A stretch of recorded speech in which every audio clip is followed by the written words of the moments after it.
So the question is that the error in the measurement of mass, हम mass measure कर रहे हैं, so the error in the measurement of mass is 2%.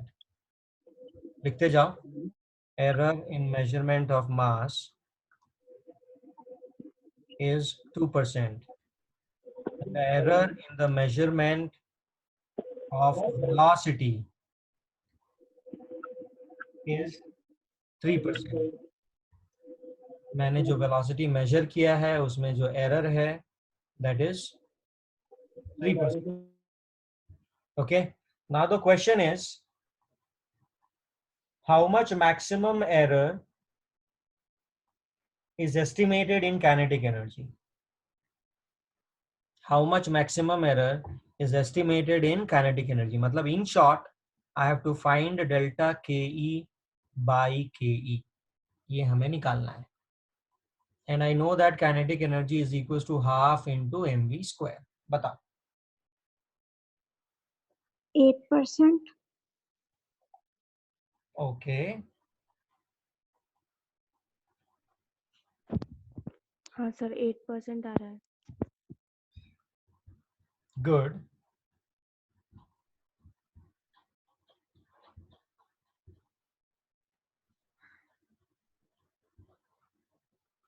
अगर ये फॉर्मूले को देखोगे ना, ये जो अभी हमने डिराइव किया था, the z is equals to a raised to p, b raised to q by c raised to r. तो p यहाँ पे आ गया, q यहाँ पे आ गया, r यहाँ पे आ गया, सारे एरर्स ऐड हो रहे हैं. तो सिमिलरली काइनेटिक एनर्जी, ये तो हाफ कांस्टेंट है, कांस्टेंट के बारे में सोचना नहीं, कांस्टेंट में तो कुछ एरर होगा नहीं. एक मास है और एक वेलोसिटी है, मास का पावर 1 है, वेलोसिटी का पावर 2 है. तो इसका फॉर्मूला कैसे दिखेगा भाई? और बीच में ये मल्टीप्लीकेशन है. बता इसका फॉर्मूला कैसे दिखने वाला है एरर का? डेल्टा के ई बाई के ई का डेल्टा के E by K E is equal to delta m by m. ये समझ में आया क्या? और यहाँ पे 1 आएगा प्लस, क्योंकि ये पावर 1 है, यहाँ पे वेलोसिटी का पावर 2 है, so it will be 2 into delta v by v. अब क्वेश्चन में दिया हुआ कि मास का percentage error is 1%, sorry 2%. So this is 2% and this is, they have given it as 3%. So this is 2 plus 2 into 3, that comes out to be 2 plus 6, that is 8% is the error, percentage error in kinetic energy. समझ में आया सबको? Yes sir. Yes sir. पक्का? Yes sir. Yes, sir. एकदम अच्छे से. दूसरा question दिया तो सॉल्व हो जाएगा क्या?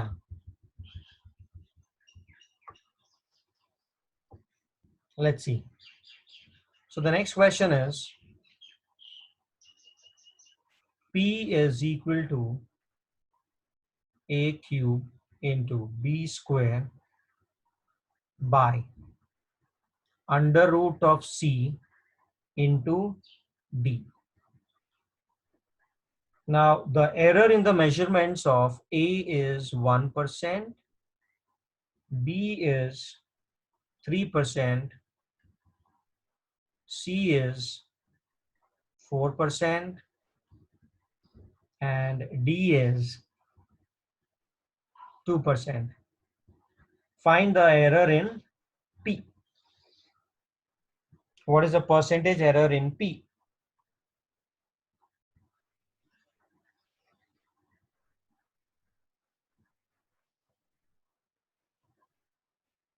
बताओ.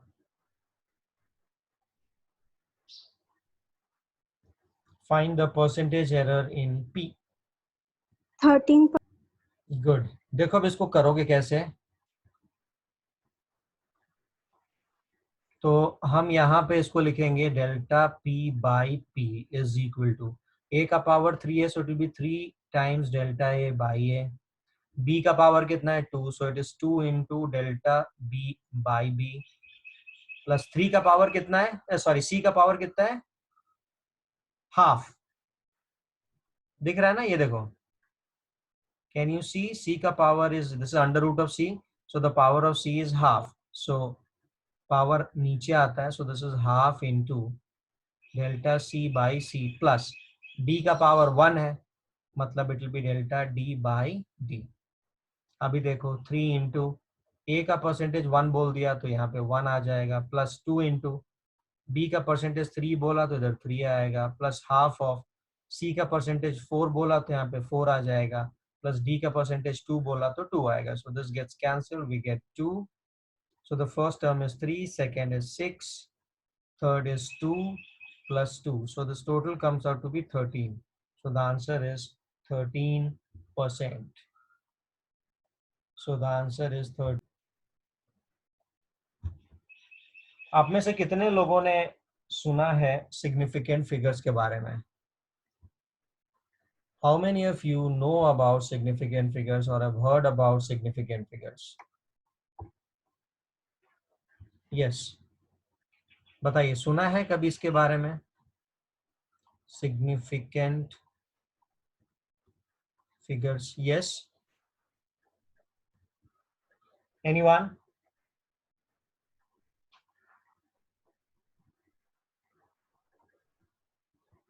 Yes, anyone? No, sir. No, okay good. तो नहीं सुना तो मैं जब बोलूंगा तो ध्यान से सुनना। अभी जैसे एक छोटा सा बहुत एक एग्जांपल लेता हूँ, हमने जो स्केल जो हम स्कूल में यूज करते हैं उसमें सेंटीमीटर यहाँ पे रहता है, मान लो ये 2 सेंटीमीटर है और ये यहाँ पे 3 सेंटीमीटर है, राइट। उसके बीच में 10 ऐसे बने रहते हैं, 1 2 3 4 5 थोड़ा सा बड़ा रहता है, फिर 6 7 8 9 ऐसे ऐसे रहता है ना सेंटीमीटर वाला। फिर इसके ऑपोजिट आई Yes, थिंक sir. वो या इसके ऑपोजिट जो रहता है वो इंचेस में रहता है, राइट। अच्छा, अब अगर मान लो एक लेंथ मुझे मेजर करना है जो कि यहाँ से शुरू हो रहा है, ठीक है ना, एग्जैक्टली यहाँ से शुरू हो रहा है, बट उसका लेंथ यहाँ पे कहीं पे तो है, तो मैं क्या बोलूंगा कि इसका लेंथ कितना है? हाउ मच mm, ये जो स्केल जो मैं ले रहा हूँ ये मैं सेंटीमीटर में ले रहा हूँ,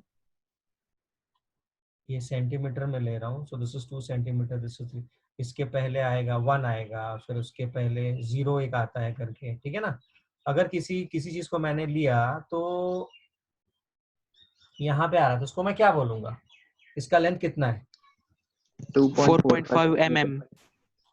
4.5 mm, okay.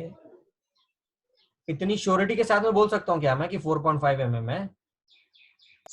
No, sir. Approximately. So Approximately. what I can tell for sure is that कि ये 4 mm से तो बड़ा है यार, right? I am uncertain about this because it's lying somewhere between 4 to 5, और देखने से उतना नहीं समझ में आ रहा है कि ये 5 के ज्यादा पास है कि 4 के ज्यादा पास है, but I can tell for sure कि इसका जो लेंथ रहेगा it will be 4 point something mm. Do you all agree with me or not? So किसी ने बोला भी था कि sir it's 4.5 mm. 4.5 mm would be a good guess. यहाँ से नीचे खींचो अगर ये exactly middle पे आता है, so you can say 4.5 mm. But this can also be 4.3 mm or it can also be 4.6 mm. Yes or no? Yes, sir. Yes, sir. तो Yes, sir. ये मेरा गेस वर्क है यहाँ के। अभी ये गेस वर्क क्यों है? क्योंकि जो हमारा जो स्केल रहता है ना उसको minimum distance that we can measure is 1 mm। 1 mm से कम डिस्टेंस हम मेजर नहीं कर सकते। सो ये वाला जो फिगर है, अभी इसमें 2 फिगर्स निकाले मैंने, एक ये, उसमें से I am very much certain about the first figure but I am not certain about the second figure. तो यहाँ पे हमारा गेस वर्क हो रहा है, और गेस वर्क होके देख के अगर ये वाली लाइन मान लो थोड़ी सी अगर ऐसे होती, ऐसे थोड़ी सी अगर होती, तो मैं क्या बोलता यार ये 5 mm के ज्यादा पास है तो उसको 5 ले लो, राइट। और अगर ये 4 के थोड़ा सा पास होता तो मैं क्या बोलता, अरे यार अगर ये ऐसा लेंथ होता समथिंग लाइक दिस, यहाँ पे अगर ये टर्मिनेट कर रहा रहता तो मैं क्या बोलता, अरे यार ये 4 के पास है, so take this is 4 mm। ये बातें समझ में आ रही क्या तुमको? Yes, sir. तो ये Yes, sir. Yes, sir. तो जो सिग्निफिकेंट फिगर्स है ना, तो अभी यहाँ पे अपने पास कितनी फिगर सिग्निफिकेंट है? ये 2 जो हैं उसमें से what I can tell for sure is that this is my significant figure and I am not sure about these two, तो जो लास्ट वाली जो डिजिट है आई एम नॉट श्योर, ठीक है, मैंने कुछ गेस मारा, it can be 4.5, it can be 4.3, it can be 4.6, so this is not sure, so these are insignificant figure, insignificant figures, ठीक है। तो जब भी कोई मेजरमेंट होता है, कोई रीडिंग होती है, तो जैसे मान लो रीडिंग मैंने लिया 4.789, तो ये रीडिंग देखने से ही लग रहा है कि भाई 7-8 तक तो मैं गया, but 9 can be or can not be the exact value, तो this becomes the insignificant figure, हमेशा याद रखना। और इसकी ये पहले वाली जो फिगर्स रहती हैं, दीज आर सिग्निफिकेंट, सिग्निफिकेंट, और जो हमेशा जो लास्ट डिजिट रहती है, so the last digit is always or in most of the time is insignificant। तो हम क्या करते हैं कि हम इसको राउंड ऑफ कर देते हैं, हम इसको राउंड ऑफ कर देते हैं। तो राउंड ऑफ करने की कुछ टेक्निक्स हैं, तो राउंडिंग ऑफ भी हम करेंगे। तो पहले तो हम सिग्निफिकेंट डिजिट्स होते क्या है, सिग्निफिकेंट फिगर्स होते क्या है, पहले हम उसके बारे में डेफिनेशन, कुछ रूल्स होते हैं, there are some set of rules that we need to follow to arrive at the significant figures. So please write it down. There are 4 to 5 rules I'm dictating. Please write it down. Point number 1. So heading लिखोगे rules for counting significant figures. लिख लो rules for counting significant figures. So we'll be discussing few rules to count significant figures. Rule number 1. All the non-zero digits, all the non-zero digits are significant figures, are significant figures. All the non-zero digits are the significant figures.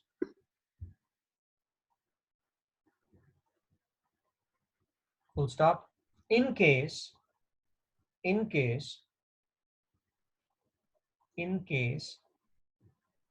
there is a decimal point, in case, sir second rule है कि नहीं same point है, continued. Okay okay In case there is a decimal point, its position does not matter.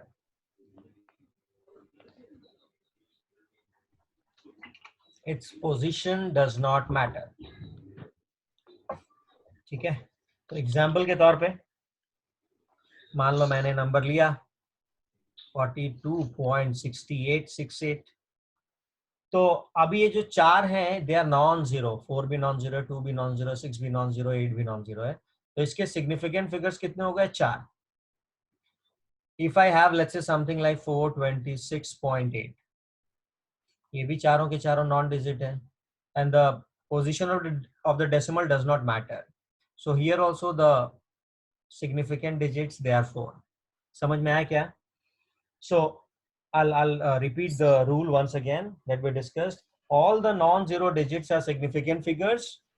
In case there is a decimal point, its position does not matter. Example, ये example लिख लो 42.68 significant figures 4, 426.8 यहाँ पे भी significant figure is 4. Okay. Now point number, हाँ बोलो बोलो।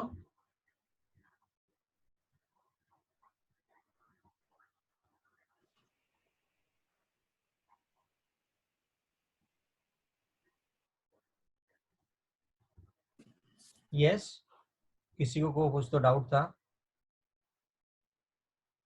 No doubt? Okay, fine. ठीक है। Now point number 2, please write it down. Point number 2. All the zeros between two non-zero digits all the zeros, zeros, all the zeros between two non-zero digits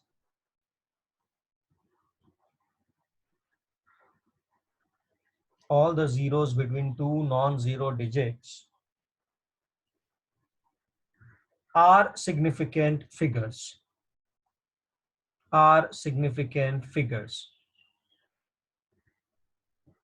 Matlab, let's say if I have something like this 2004 2004, तो इसके total significant figures कितने हो जाएंगे? 4. 4.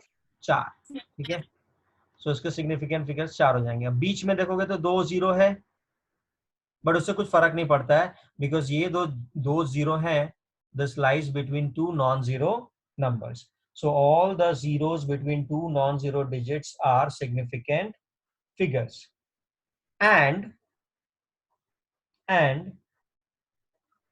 it does not matter,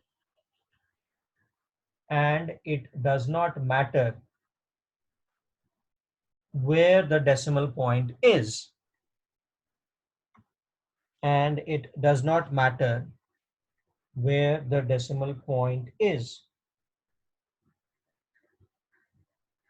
अब इसका क्या मतलब हुआ भाई? इसका मतलब ये हुआ कि let's say if I have numbers like 2090.03, how many significant figures are there? 6. 6. Very good.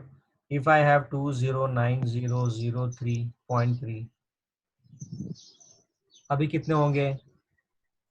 6. 6 होंगे. ठीक है, so decimal कहीं पे भी रहने दो, it does not matter. ठीक है. Next, point number 3. Point number 3. When there is no decimal point,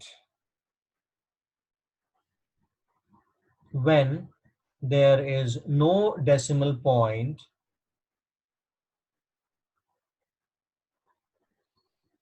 when there is no decimal point,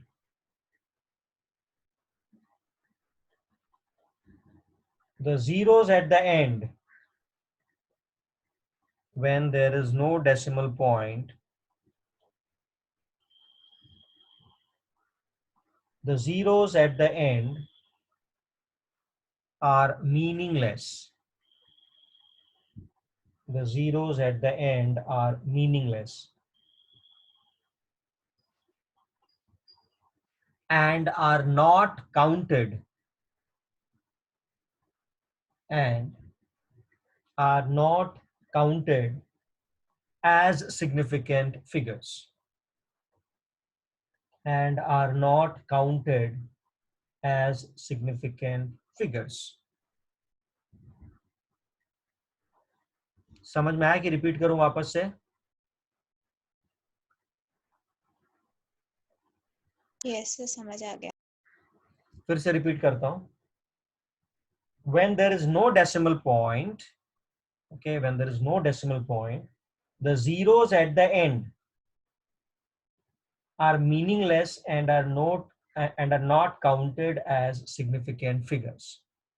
अभी मैंने तुम्हारे सामने एक नंबर लिखा हुआ है, बताओ उसका सिग्निफिकेंट फिगर्स कितने होंगे? 3. 3. ये जो जीरो है ना, उसका कुछ मतलब नहीं है as far as the significant digits are concerned. So the zeros at the end are meaningless. So these zeros, they are meaningless. They have got no meaning. So it has got only 3 significant figures. So examples भी लिखते चलो.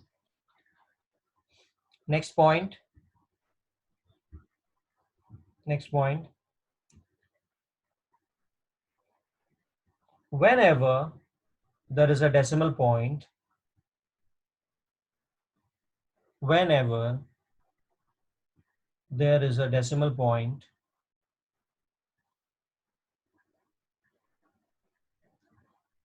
zeros at the end, zeros at the end are significant.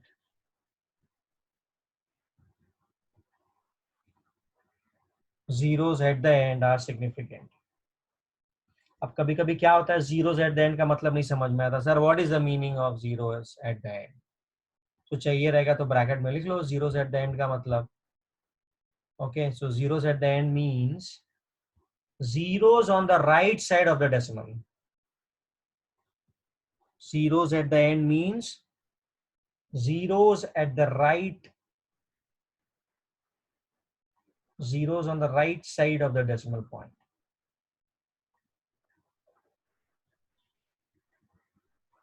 Let's take an example. 36.00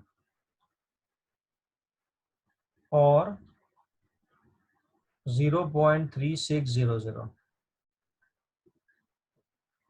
इन दोनों में significant figures कितने हैं, यहाँ पे और यहाँ पे?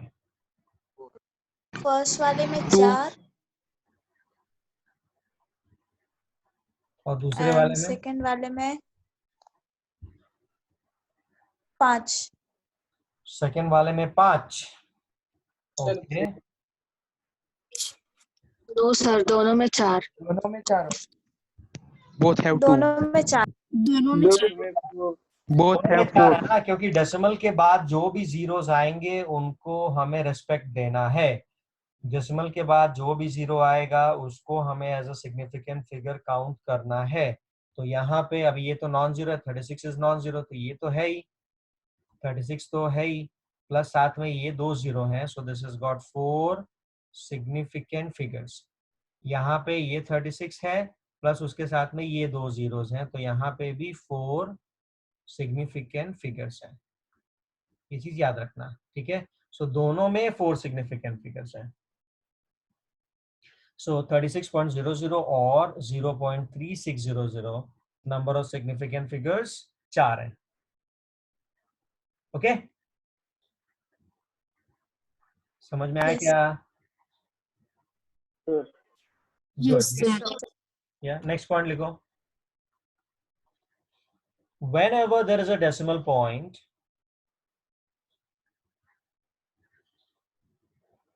whenever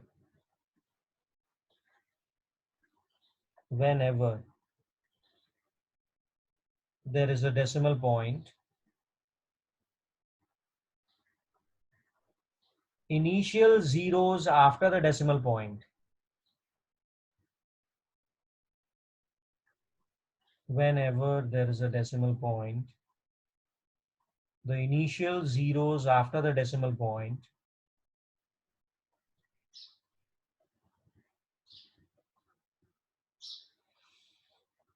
are non-significant.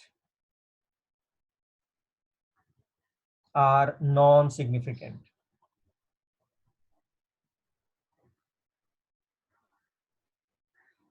समझ में आया? नहीं समझ में आया तो वापस से समझाता हूं. Whenever there is a decimal point, the initial zeros after the decimal point are non-significant. Let's take an example. Let's say if I have a number 0.0064. Okay. So the moment I take 0. अब इसका से number of significance के figures कितने होंगे बताओ? 2. 2. ये देखो ये डेसिमल हो गया, डेसिमल के बाद ये डेसिमल हो गया, डेसिमल के बाद there are two non-zero, मतलब sorry, there are 2 zeros.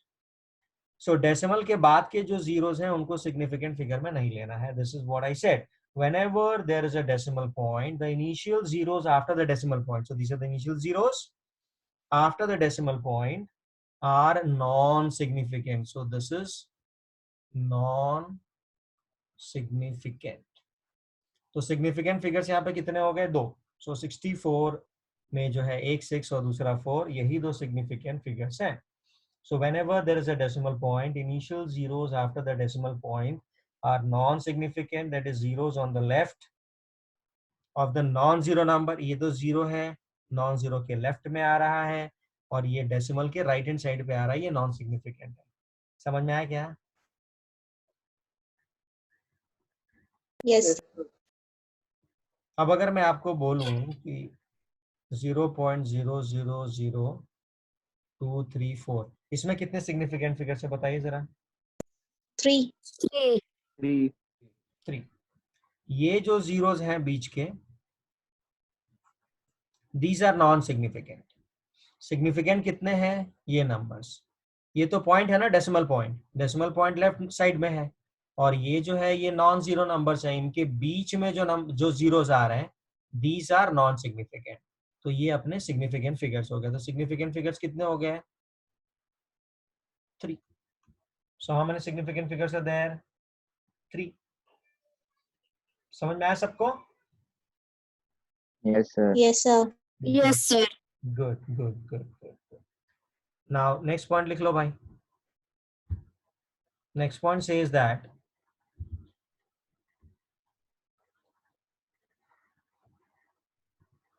the digit 0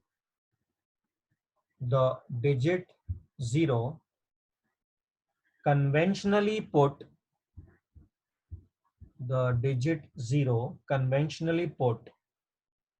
on the left hand side, on the left side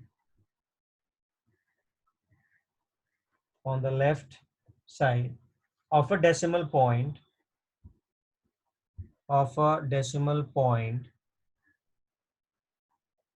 for a number less than 1,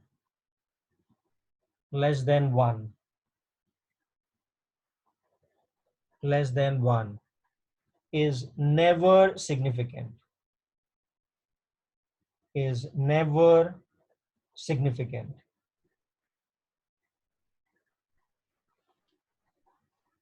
समझ में आ रहा है? क्या समझ में आ रहा है बताओ। अभी जैसे let's take a number which is less than 1, तो जो भी लेस देन 1 नंबर होता है उसको हम ऐसे लिखते हैं ना, 0.234 ऐसे लिखते हैं ना। तो जो 0.234 है, इसमें ये जो जीरो है, ये जीरो जिसको कि हम डेसिमल के लेफ्ट हैंड साइड पे लिखते हैं, दिस इज नॉन सिग्निफिकेंट। तो अभी इसके कितने सिग्निफिकेंट फिगर्स होंगे यहाँ पे जो मैंने तुम्हें बताया? 3. 3. 3 सिग्निफिकेंट फिगर। तो ये एग्जांपल लिख लो, इसके नंबर ऑफ सिग्निफिकेंट फिगर्स 3 हो गए। ठीक है,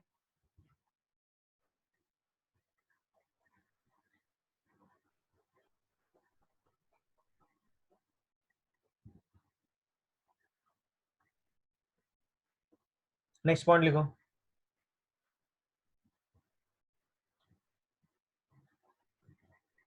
Next point, which is very important, a number with 3 significant figures. अच्छा, नंबर विथ 3 सिग्निफिकेंट फिगर्स का मतलब क्या होगा? Let's take a very simple example. A number with 3 significant figures, जो बहुत सिंपल सा एग्जांपल हम ले सकते हैं। लेट्स से 300 एंड यहाँ पे लिखता हूं मैं, लेट्स से 305। अभी ये जो 305 है, ठीक है ना, अभी ध्यान से देखो और सुनो कि मैं क्या बोल रहा हूं। ये 1000 से छोटा है और ये 100 से बड़ा है, ठीक है ना।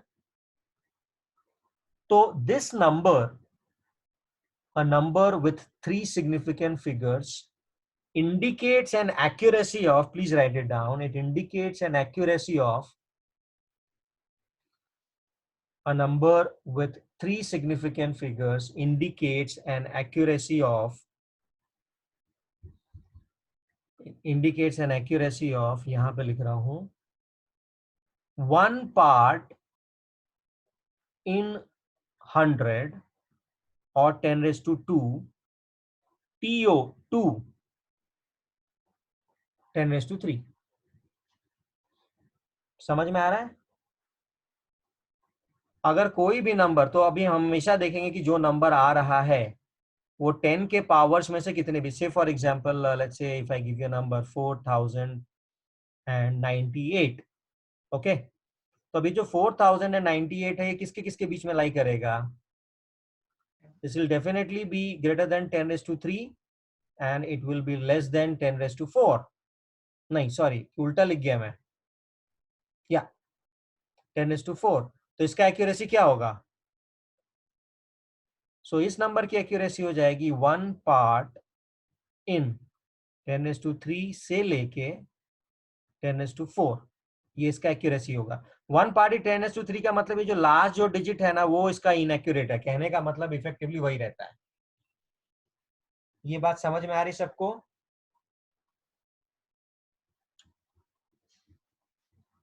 Hello, can you hear me? Yes, Sir, sir. what does accuracy mean? Yes, sir. Accuracy का मतलब होता है जो लास्ट जो डिजिट है ना, Yes. कोई भी जब भी हम रीडिंग लेते हैं तो जो लास्ट जो डिजिट रहता है दैट इज इनएक्यूरेट। ठीक है, Okay. तो हम हमेशा 1 हाँ. by 10, 1 by 100, 1 by 1000, 1 by 10,000, 1 by ऐसे करके एक्यूरेसी मेजर करते हैं। समझ में आ रहा है? अभी जैसे हाँ. जो Yes, हमारा sir. सेंटीमीटर का स्केल है, सेंटीमीटर के स्केल को हम देखो 10 इक्वल पार्ट्स में डिवाइड करते हैं। हमेशा देखना है 10 का मल्टीपल्स होता है। Okay, so this is the way in which the accuracies are represented. सो अभी जैसे यहाँ पे 4000 है तो 4000 के आसपास क्या 4098 है, so definitely it is more than 1000 but it is less than 10,000। ठीक है, सो हम बोलेंगे इसकी जो accuracy that is 1 in 1000 to 1 in 10,000 है। लास्ट जो डिजिट है जो 8 है, अभी 8 को देखोगे तो 8 किस प्लेस पे आता है? यूनिट प्लेस पे आता है। और ये टोटल 1000 हो गया ना, यूनिट, टेंस, 100, 1000 हम बोलते भी ऐसा 10 के मल्टीपल्स में बात करते हैं। समझ में आया क्या? Okay, sir. Yes, sir. Good. Now after this we'll learn to rounding off the digits. Rounding off तुमने पढ़ा क्या पहले कभी? Yes, sir. राउंडिंग ऑफ तो Yes, रहता है ना sir. यार। मेरा बच्चा ही is in 6th grade now, तो 3rd 4th में I remember rounding off to 10th place of decimal, ऐसा कुछ कुछ तो, sorry not decimal, rounding off to कुछ तो टेंस, फर्स्ट टेंस, 100, 1000 ऐसा करके था राउंडिंग ऑफ। ठीक है, Yes, sir. तो कुछ ना कुछ तो पढ़ा रहेगा, कुछ ना कुछ आइडिया तुम्हारे दिमाग में भी रहेगा। So please write it down rules for rounding off the digits. So now we are going to learn the rules. पता नहीं क्या ओपन हो गया यार, क्या दिख रहा है ये कुछ तो अजीब सा ही दिख रहा है। एक सेकेंड ना, just yeah. So now will write it down, rules to round off, rules to rounding off the digits, digits. So write it down, point number 1। दिख रहा है सबको Yes, sir. और समझ में भी आ रहा है? नहीं, गुड। अब सर ऊपर वाले इसमें हमने एक्यूरेसी का जो बोला वहाँ पे 8 इनएक्यूरेट है ऐसे बोल रहे हैं ना हम लोग, तभी भी वो सिग्निफिकेंट फिगर्स में पकड़ रहे हैं ना। क्या है ना, देखो अभी 8 का मतलब क्या है? एक्यूरेसी। जो भी जब भी हमेशा इनएक्यूरेसी आती है वो हमेशा लास्ट डिजिट में ही आती है। समझ में आ रहा है क्या तुमको? क्योंकि गेस हम लास्ट में ही करते हैं, last digit is always considered as inaccurate. वहीं पे मेजरमेंट जो एरर्स जो हम बोल रहे हैं ना वो वहीं पे आता है हमेशा। स्केल में, स्केल का एग्जांपल लेके मैंने तुम्हें दिखाया। अभी जैसे 4 mm है, 5 mm है, अगर डिस्टेंस दोनों के बीच का आ गया, सो आई एम नॉट श्योर कि whether it is 4.2 mm, 4.4 mm, 4.8 mm और 4.9 mm। ओके, ठीक है, गुड। सो रूल्स टू तभी सिग्निफिकेंट पकड़ने हैं। नहीं, नंबर ऑफ सिग्निफिकेंट डिजिट्स तो रहेगा, ओके, बट वहां पे जो लास्ट डिजिट रहता है वहां पे एक्यूरेसी नहीं रहती। Okay sir. ठीक है, good. So please write it down, rules for rounding of the digits. First rule, if the digit next to the 1 to be rounded off, if the digit next to the 1 to be rounded off is greater than 5, is greater than 5, comma, it is increased by 1. It is increased by 1। ठीक है, अब इसका मतलब क्या हुआ भाई? अच्छा, मेरे विंडो में टाइम दिखा रहा है कि less than a minute is remaining. So अगर मान लो कनेक्शन कटता है तो प्लीज आप लॉग इन कर लो। ठीक है ना, तो अब एक सिंपल सा एग्जांपल लेते हैं, जैसे कि मान लो मुझे इसको राउंड ऑफ करना है 9.786। तो जैसा कि मैंने बताया, जो लास्ट डिजिट है उसमें भरोसा नहीं कर सकते, ये इनएक्यूरेट रहता है। बट ये जो लास्ट डिजिट है, दिस इज ग्रेटर देन 5, तो 6 is greater than 5। So now I will read it again. If the digit next to the 1 to be rounded off is greater than 5, it is increased by 1. So 6 is greater than 5. So this number can be written as 9.7. Now increase this 8 by 1. So this will come out to be 9. So 9.786 अगर मैं round off करूंगा, so the rounding off would be 9.79. समझा क्या सबको? Yes, sir. Yes, sir. Yes, Let's say sir. if I have 687 and if I want to round this off, last